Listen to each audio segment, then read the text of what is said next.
Hi everyone, back to Evermore YouTube channel. It's Chris back with my rant stroke thought of the day, and it's all about the transfer window. My God, I am so bored of transfer windows under this modern day horrible stranglehold of PSR and FFP in football. It's driving me up the wall. I'm sick to death of it. Newcastle United are closed for business, according to Eddie Howe in his most recent press conference. I'm recording this pre-Fulham and pre-Arsenal. I don't know when it's going to go out. We'll figure that out. But you're going to be watching it whenever you're watching it. But I'm going to get into this really because it's really getting on my nerves.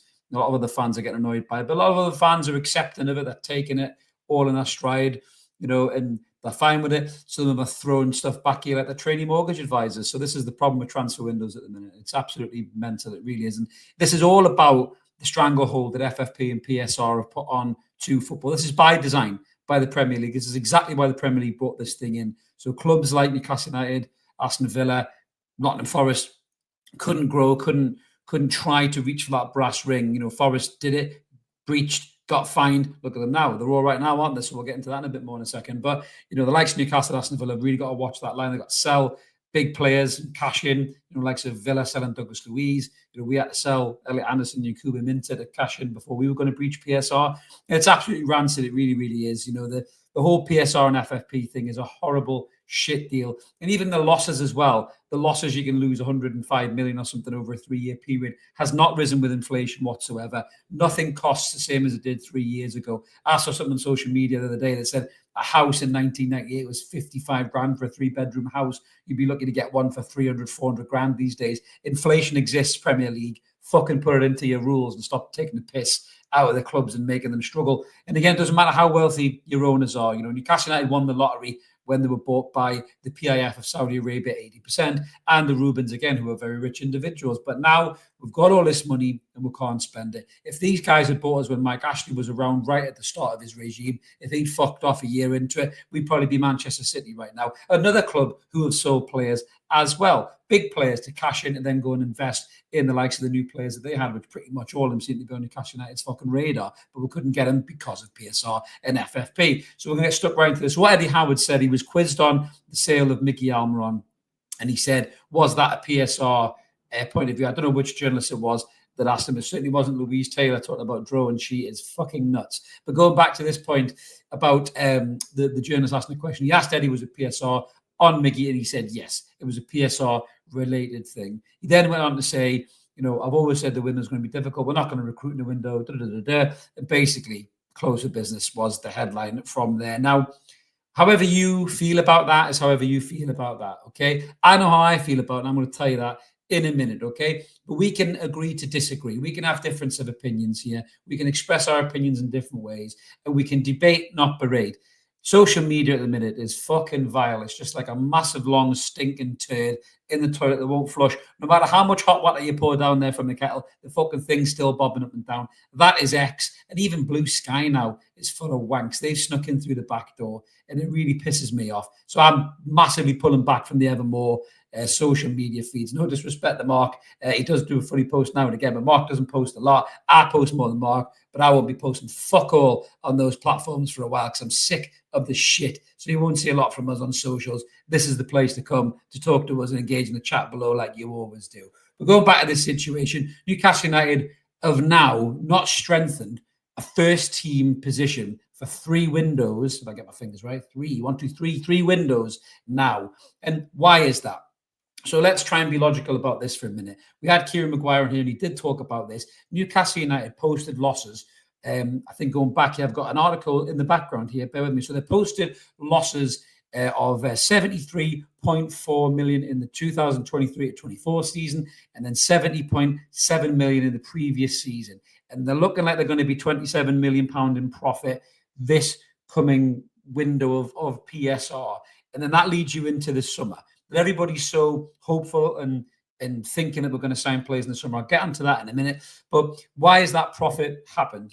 Obviously the sales of Kuba Minter and Elliot Anderson, for a combined, I think the two of them about 65 million quid. The money coming in from the Adidas. The very small revenue is not small. 28 million quid is a lot of money. Some people, I'll have 28 million pound if you want to give it to me tomorrow. Answers below. But the 28 million pound from the Champions League adventure that we had because we got knocked out in the group stages, That's all come into the equation as well. So Newcastle looking like the 28 million quid in profit for the last closing section of the PSR 3-year window. So everyone's hoping now that we're going to go big in the summer. There's stories about going after Brian and Mbeumo in the summer, for 60 million quid. That's the kind of signing this club needs to make. Certainly in that position. Jacob Murphy's been brilliant. You've got to love what Jacob Murphy's done. Massive credit to Jacob Murphy as a player and the coach and staff for getting them up to that level. But will that level last? Will that form last? Will the fitness last? Is the question as well. We brought in Buns to try and improve performances, and touch wood, Isak seems to be on a nice little run here, but I'm going to get into the ifs in a minute.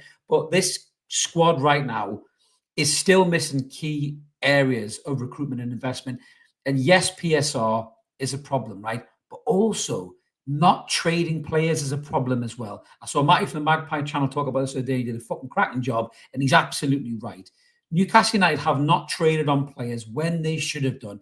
And the question is, why? Why have we not done that? Sentimentality, possibly from the manager. That's a reason. The club maybe getting a little bit swept up in this, united view of the squad. Maybe it's that as well. But if you look at certain situations, I want to pull a couple of names out here and throw it out there, right? Callum Wilson, when fit, is an absolutely brilliant centre forward, but his fitness record is shocking. He's made of glass. He really, really is. Joe Willock is going down the same route right now. What Newcastle United could have done when we qualified for the Champions League, what we could have done then when the stock was high for those players, you're talking about Miguel Almiron, you would have got 20, 30 million quid from. Callum Wilson, you would have got 20, 30 million quid from. Sean Longstaff, you might have got 25, 30 million quid from. Joe Willock, you would have got 25, 30 million quid from. Those players right there were at the most sellable point. And Newcastle didn't do any trading, didn't sell any players. I don't think Villa wanted to sell Douglas Luiz when they sold him. I don't think Manchester City wanted to sell Cole Palmer when they sold him. He's turned into probably the best player in the Premier League. But you have to trade with your players. You can't just hang on to players and then watch them deteriorate in form, in fitness, and most importantly, in value. And that's what this club has done. I don't know who's fully to blame, whether it's Eddie Howe or whether it's the club. I think the manager has to take a massive level of responsibility for this, but no journalist will ask him that question because they're too busy being his friend to ask him it. I'm not criticising Eddie as a manager. He's done a fucking brilliant job. And even a few months ago, when a lot of fans were questioning whether he took the squad as far as he could, and rightly so at that particular time, because we were playing shit, there was no answers to the questions that were being put to the squad and to the manager. So fans were asking it, and they're right to do it because that's football. You're allowed to have an opinion, and that opinion does not have to align with yours, or yours. You can talk about it. That's what football's all about. You've got stadiums full of 50, 60, 70,000 fans, and not one of them has the same opinion about a player, a manager, or a situation. But football is losing that ability to be different, that ability to have a different opinion, to say, no, he's not good at left back. He's shit. I want him at left back. No, I want him. That's fine. That's what makes football beautiful for me. You go to any pub up and down the country, around the world of football, and there's people conversing in multiple languages, disagreeing about whether a player should start or not. That's football. But certainly on social media, that's not allowed, which is why social media is fucking crap. So going back to the point in question about this whole situation, Newcastle United have not bought a first-team player in 3 windows now, I think, because of our reluctance to sell players when we should have done. Kieran Trippier could have been sold at Bayern Munich for maybe 12, 15 million quid when Timo Livramento was showing how good he could be. We kept a hold of Trippier. And listen, Trippier is a fantastic professional leader. He's been excellent for this football club, but he's not getting a game. His legs have gone. You can see his legs have gone. Premier League is getting quicker and quicker, more pace. Even the promoted teams have pace, and Trippier can't deal with it, but Tino can. And that's why we should have sold Kieran Trippier then and said, thank you, Kieran, you're an absolute legend. Go with good grace and give us 15 million quid, which we could have maybe went and bought a right winger or a right centre half with. Didn't do it.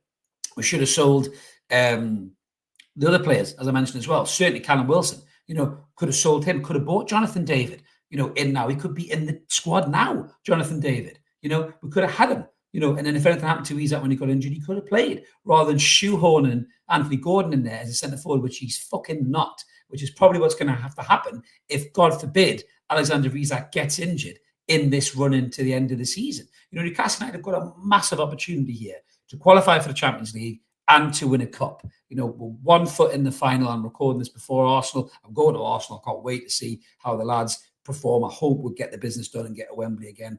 absolutely. Last time I went to the Cup semi-final was when Sean scored 2 goals against Southampton. So hopefully I'm going to be a lucky charm and we'll get the win and we'll get through. But we're massively gambling on fitness and form, massively. If anything happens to Alexander Isak, there is nobody to come in. Callum Wilson's latest venture to full fitness is on the cards. You know, they said he's changed his diet, he's looking after his body and all this kind of stuff and all. And listen, I love Callum as a player, right? And if I ever met him as a bloke, I think he would be the coolest, charming, you know, most soundest bloke you're ever going to meet, right? But as a footballer, he breaks down. He breaks down. It's like having a Ferrari F40. By the time you drive it from Whitley Bay to Blythe, it fucking conks out and you're in the lay-by with smoke coming out of the engine. That's Callum Wilson. He's a Ferrari that can't drive enough miles till it breaks down. That's what he is. You know, if he comes back and Isak gets injured and Wilson's fit for 6 or 7 games until Isak comes back, great. Wilson can score your goals and win your games. But that's a massive gamble to take. Harvey Barnes is another gamble. What happens if something happens to Anthony Gordon? You know, Barnes isn't fit to come in. If Barnes is fit to come in,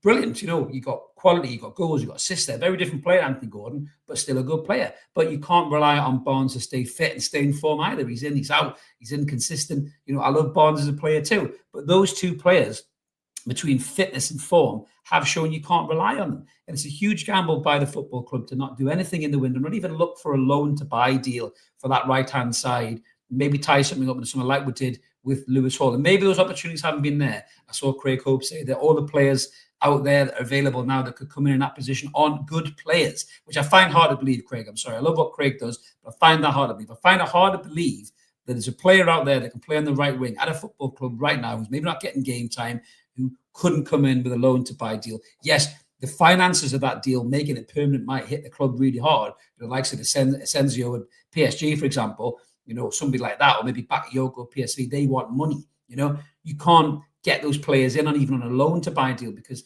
the transfer outlay in the summer and the wages are going to be really, really high. Now, all of this could be totally mitigated if the summer comes around and Newcastle United go big, and it's Brian Mbeumo or Tomori or Mark Guehi at centre half. You know, it's maybe, I don't know, Angel Gomez from Lille comes in midfield. Those 3 players alone would be massive enhancements to this squad. Quality, Champions League proven players as well in terms of, you know, Gomez, Jonathan David up front on a free transfer. You know, again, quality, Champions League proven, title winning players in different leagues. They would be brilliant players to bring into this football club. And if that happens in the summer, this run is completely pointless. You know, and then I'll eat my words and I'll say, hey, fucking hell, the club know exactly what they're doing. What the fuck am I talking about, right? But at the minute, the last 3 windows have gone by and we've hoped for better and we haven't had better. So hopefully doing nothing in this window, and January is always a hard window anyway. It's always overpriced. The inflated prices of players that you bring in is never quite right. I think January transfer gone by for us, you know, Anthony Gordon was a great signing, obviously. Papa Cisse was unbelievable signing when we signed him. I remember we signed him, like, who? And he scored just worldie after worldie. That half a season, he was probably the best striker in fucking Europe. And the goals he scored, my God, they were amazing. What was your favourite Cisse goal? For me, it was the brace against Chelsea. I loved the first one as much as the second one, but the banana strike against Chelsea was fucking outstanding, by the way. Loved Papa Cisse. Just wish he could have stayed on side a bit more. But going back to the point, January is a difficult window to get players in. I get that. But the fact that nobody from the hierarchy deems it important enough to engage with the fans. And I've seen other people saying, oh, well, they don't have to, right? But they don't have to. But it's good if they do. It's good if they engage with the fans. It stops people asking questions. It stops people getting a little bit, you know, hot into the collar about what's going on. Poor Eddie Howe has been thrown in front of the press pack every single week and asked about transfers. And he's answered them with the typical articulation and intelligence that you would expect from Eddie Howe. Not the kind of bollocks you see on social media, you know, with hyperbole and hysteria. Eddie Howe answers everything very eloquent, he's great in a press conference. I'd love to interview him. I think he's absolutely brilliant. But Eddie Howe's been put in positions there week in, week out that he shouldn't really be put in. Somebody from the transfer committee should be on the board with him if there's any transfer questions and deal with them and fuel them. It could just be, you know, the typical political pivot that you get back, but at least it's something, you know. But I'd be very interested to see if anybody comes out from that committee and even talks. I don't think they will. You know, we've seen links to Mitchell, you know, putting bids in for young Spanish wingers that are 18, you know, Malaga lad. And I don't really get excited about that because all I see there is another Yankube Minter deal on the cards where they're thinking, right, we'll get this kid in for whatever, you know, 8, 9, 10 million. You know, we'll put him in the development or put him over on loan to, you know, an Eredivisie club or a Serie A club or even a La Liga club. He looks fucking mint. And then we'll flog him for 30, 40 million quid, even though he's arguably could be better than what we have in the squad. I know Minter's been a little bit up and down, you know, but I'd love to have seen Minter in this Newcastle United first team squad, as well as Elliot Anderson. That's another thing going back to that. This is where the sentimentality of players come in. Sean Longstaff doesn't want to leave this window, right? And I don't have a problem with Sean having that. You know, we're close to a cup final. Sean's a Geordie lad, no Shields boy. He could be one of the squad members who wins a Carabao Cup for this football club, gets silverware back in the cabinet. But why wouldn't he want to stay to be part of that legacy? He'll never have to buy a pint ever again in Newcastle. If he does, you know, he'll come back for tokens for years to come, probably talk about that special day when we won the cup final if it happens. So I get why Sean doesn't want to leave. But going back to the whole point that I said, selling players at the best time. Sean was on a great run when we finished in the top four. You know, he scored them goals and got us at the Carabao Cup final as well. He was on a great run. You could have sold Sean for 25, 30 million quid. Sean could have went off and been a starter. Sean could have done a Scott McTominay for all we know. You know, very, very similar players in terms of how they were rated by their own internal fan base, I think.